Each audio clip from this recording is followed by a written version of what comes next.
नमस्कार दोस्तों, हमारे देश के सबसे बड़े धार्मिक YouTube चैनल आस्तिक स्पिरिचुअल सीक्रेट्स में आपका स्वागत है।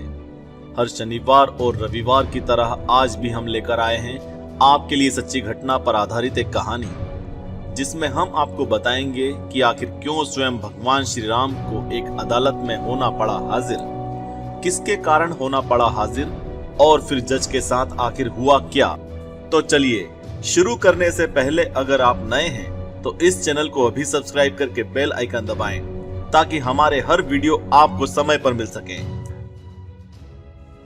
आज से तकरीबन 40 साल पुरानी बात है कि वृंदावन में एक संत हुआ करते थे, जो कि हर दिन भगवान जगदीश के मंदिर के बाहर जाते और वहीं की मिट्टी को माथे में लगाकर वापस लौट आते थे, किंतु वे कभी मंदिर के अंदर नहीं जाते थे। सब लोग इन संत को जज साहब कहकर बुलाया करते थे। जब एक बार एक व्यक्ति ने वहां के पुरोहित से पूछा कि इन्हें सब जज साहब कहकर क्यों बुलाते हैं, तब पुरोहित ने उन्हें सारी घटना बताते हुए कहा कि एक समय की बात है जब ये संत दक्षिण भारत के एक छोटे से शहर में जज हुआ करते थे। उस शहर से लगे एक छोटे से गांव में एक केवट रहा करता था जिसका नाम भोला था। ये व्यक्ति न केवल नाम से बल्कि स्वभाव से भी भोला था। ये व्यक्ति इतना सीधा साधा था कि अगर इससे कोई भी कुछ पूछता था किसी भी विषय में, तो ये कहता था कि भैया मैं तो कुछ नहीं जानता, जो जाने रघुनाथ जी जाने। भोला प्रभु श्री राम का भक्त था और चलते फिरते या कुछ काम करते उन्हें ही याद करता रहता था। भोला के 2 लड़के और एक लड़की थी। जब उसकी लड़की की शादी की उम्र हुई तो भोला के लड़कों ने उससे कहा कि पिताजी, बहन की शादी के लिए क्यों ना यहाँ के सेठ जी से थोड़े समय के लिए कुछ रुपए ले लिए जाएं और फिर हम लोग उस रुपए को काम करके ब्याज के साथ लौटा देंगे। भोला ने ठीक वैसा ही किया। उसने वहां के जमींदार से कुछ समय के लिए कुछ रुपए ले लिए और अपनी बेटी की शादी के बाद एक निश्चित अवधि में पूरे पैसे ब्याज के साथ चुका दिए। जब भोला ने सेठ जी को पूरे पैसे लौटा दिए तो सेठ जी ने भोला को एक पर्ची दी जिसमें लिखा था कि उसने पूरे पैसे ब्याज के साथ चुका दिए। सेठ जी ने भोला से कहा कि देखो और पढ़कर बताओ कि इसमें क्या लिखा है। अब भोला तो बेचारा अनपढ़ और सीधा साधा था, वो क्या जाने, तो उसने हमेशा की तरह ही बोला कि मैं कुछ नहीं जानता, जो जाने रघुनाथ जी जाने। यह सुनकर सेठ के मन में लालच आ गया और उसने भोला से बोला कि भोला, जरा मेरे लिए गिलास पानी ले आओ। जब भोला पानी लेने गया तो उस सेठ ने उस पर्ची को दूसरी पर्ची से बदल दिया जिसमें लिखा था कि अभी इसने पूरे पैसे नहीं चुकाए हैं। फिर कुछ दिनों के बाद सेठ ने अदालत में भोला पर केस कर दिया। जब जज ने भोला से इस बारे में पूछा तो भोला ने वो पर्ची दिखाई जो उसके पास रखी थी, परंतु उस पर्ची में तो लिखा था कि इसने अभी पूरे पैसे नहीं चुकाए हैं। तो जज ने जब भोला को उस पर्ची में क्या लिखा है बताया तो भोला जोर जोर से रोने लगा और फिर हमेशा की तरह बोला कि मैं कुछ नहीं जानता, जो जाने रघुनाथ जी जाने। जज थोड़ा दयालु था। उस दिन अदालत का समय खत्म होने के बाद उसने भोला को बुलवाया और पूछा कि जब तुमने उस सेठ को रुपए चुकाए तो क्या तुम दोनों के अलावा कोई और व्यक्ति भी था वहां पर? तब भोला ने जवाब दिया कि हम दोनों के सिवा वहां सिर्फ रघुनाथ जी थे और कोई भी नहीं था। जज को लगा कि लगता है ये कोई गांव में रहने वाला व्यक्ति होगा। फिर उसने भोला को जाने को कहा और सोचा कि ये व्यक्ति तो गरीब है, तो क्यों ना मैं ही रघुनाथ के नाम की चिट्ठी लिखकर उसे अदालत में हाजिर होने को कहूँ। और फिर उसने उस गांव में रघुनाथ जी के नाम की चिट्ठी भेजी। पोस्टमैन चिट्ठी लेकर घूमते घूमते परेशान हो गया, परंतु रघुनाथ नाम के व्यक्ति का घर नहीं मिला, क्योंकि उस गांव में रघुनाथ जी नाम का कोई व्यक्ति था ही नहीं। अंत में एक व्यक्ति ने उसे बताया कि यहाँ पर रघुनाथ का एक मंदिर है, हो सकता है कि ये चिट्ठी वहां की हो। फिर पोस्टमैन ने वैसा ही किया। वो उसी रघुनाथ जी के मंदिर में गया जहां भोला रहता था। उसने चिट्ठी मंदिर के पंडित को पकड़ा दी।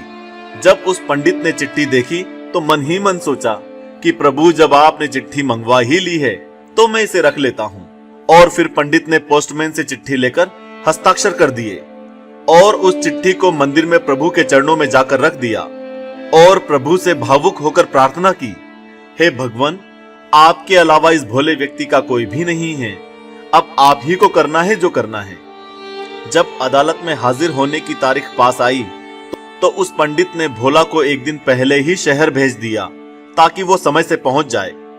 और फिर उस अदालत की तारीख के दिन पंडित जी जल्दी सुबह उठकर भगवान को कई वस्त्र अर्पण कर तैयार कर दिया और उनकी पूजा कर प्रार्थना की कि हे प्रभु, इन सभी वस्त्रों में आपको जो पसंद हो वो पहने और कृपा करके आज आप अदालत में जरूर जाएं और उस भोला की मदद करें। अब भक्त तो भावुक होते हैं और उसने भी ऐसे ही भावुक होकर प्रार्थना की। जब अदालत ने जज ने भोला से पूछा कि कहाँ है तुम्हारे रघुनाथ जी, तो उसने जवाब दिया कि वो तो हर जगह रहते हैं, होंगे यहीं कहीं आसपास। फिर जज ने अपने चपरासी को रघुनाथ नाम के व्यक्ति को हाजिर होने का ऐलान करने के लिए आदेश दिया। जब चपरासी ने जोर जोर से चिल्लाना शुरू किया कि रघुनाथ जहां भी हो सामने हाजिर हो, ऐसा उसके 2 से 3 बार बोलने में ही सबने देखा कि एक बूढ़ा सा व्यक्ति जिसके माथे में तिलक और गले में तुलसी की माला, खड़ाऊ पहने थोड़ी कमर झुकाए और लाठी टेकते हुए चला आ रहा है। फिर उसे कटघरे में खड़ा करके जब जज ने उससे पूछा कि क्या तुम्हारे सामने इस भोला ने सेठ को पूरे पैसे चुका दिए हैं, तो उसने जवाब दिया हाँ। फिर जब जज ने कहा कि तुम्हारे पास क्या सबूत है, तो उस रघुनाथ नाम के बूढ़े व्यक्ति ने कहा कि कृपया सेठ जी को यहीं रोक कर रखें और इनके घर सिपाही भेजकर इनके कमरे में रखी 3 अलमारियों में से बीच वाली अलमारी में रखी 22 नंबर की फाइल खुलकर देखी जाए तो आपको वो पर्ची मिल जाएगी जिसमें सेठ ने भोला के द्वारा चुकाए गए सारे पैसे की पुष्टि की है। जज ने सिपाही भेजे और वैसा ही हुआ। वहां वो पर्ची मिली जिसे देखते हुए जज ने भोला को बरी कर दिया और उस सेठ को दंडित भी किया। फिर उस गवाह के जाने के बाद उस जज ने भोला से पूछा कि ये रघुनाथ कहाँ रहता है, तो भोला ने बोला वहीं जहां हम रहते हैं। तो जज ने पूछा तुम कहाँ रहते हो, तो उसने कहा कि मंदिर में। फिर जज साहब ने बोला तो क्या इन्होंने वो मंदिर बनवाया है, तो केवट बोला साहब अब मैं आपको क्या समझाऊं, आप तो पढ़े लिखे हैं। क्या है कि पढ़े लिखे लोगों को भगवान और भक्ति की बात समझाना कठिन होता है। फिर भोला ने बोला कि ये वो हैं जो उस मंदिर में बैठे हैं। फिर भोला के जाने के बाद जज साहब ने पोस्टमैन को बुलाकर पूछा कि ये कौन है, तो उसने बताया कि ये वो व्यक्ति नहीं थे जिसने चिट्ठी लेते समय हस्ताक्षर किए थे। फिर जज साहब जब गांव में गए और उन्हें पूरी घटना का एहसास हुआ तो तुरंत अपने बंगले में लौटे और फूट फूट कर रोने लगे और उन्होंने उसी दिन अपने पद से इस्तीफा दे दिया। जब लोगों ने उनसे कहा कि ये तो खुशी की बात है कि भगवान के आपको दर्शन हुए, आप रो क्यों रहे हैं, तो उन्होंने कहा कि जिसकी अदालत में हर कोई को हाजिर होना है वो स्वयं मेरी अदालत में आए गवाही देने, और वो जब खड़े थे तो मैं बैठा हुआ था। ऐसा कहकर वो जोर जोर से रोने लगे। फिर जज साहब पूरा वैराग्य लेकर वृंदावन चले गए और साधु संत जैसा जीवन बिताने लगे। वे हमेशा प्रभु के मंदिर जाते और बाहर से ही वहां की मिट्टी को अपने माथे पर लगाकर लौट जाते, और वे अक्सर खड़े रहते थे क्योंकि उनका कहना था कि प्रभु के आगमन में जब मैं बैठा था तो अब मैं खड़ा ही ठीक हूँ। उनका यह भी कहना था कि मैं किस मुंह से मंदिर के अंदर जाऊं, इसलिए मैं बाहर ही रहता हूँ। तो दोस्तों, ऐसी रघुनाथ जी की दयामयी कहानी का टारगेट हमने 1 लाख लाइक्स रखा है और हमें यह पता है कि ये एक दिन में ही हो जाएगा, क्योंकि आप इस पर सोचेंगे नहीं, बस श्री राम जी का नाम लेकर लाइक दबा देंगे और कमेंट में ये जरूर लिखेंगे कि जो जाने रघुनाथ जी जाने। और हम बाकी के सप्ताह के दिन भी अलग अलग भगवान से जुड़ी वीडियोस लाते रहेंगे। नए लोग अभी सब्सक्राइब करें और बेल आइकन दबाएं। हमसे व्हाट्सएप पर जुड़ने के लिए इस समय दिखाए जा रहे नंबर पर मिस कॉल करें और हमारे दूसरे रोचक वीडियोस देखने के लिए इस समय आपकी स्क्रीन पर आ रहे वीडियो पर क्लिक करें।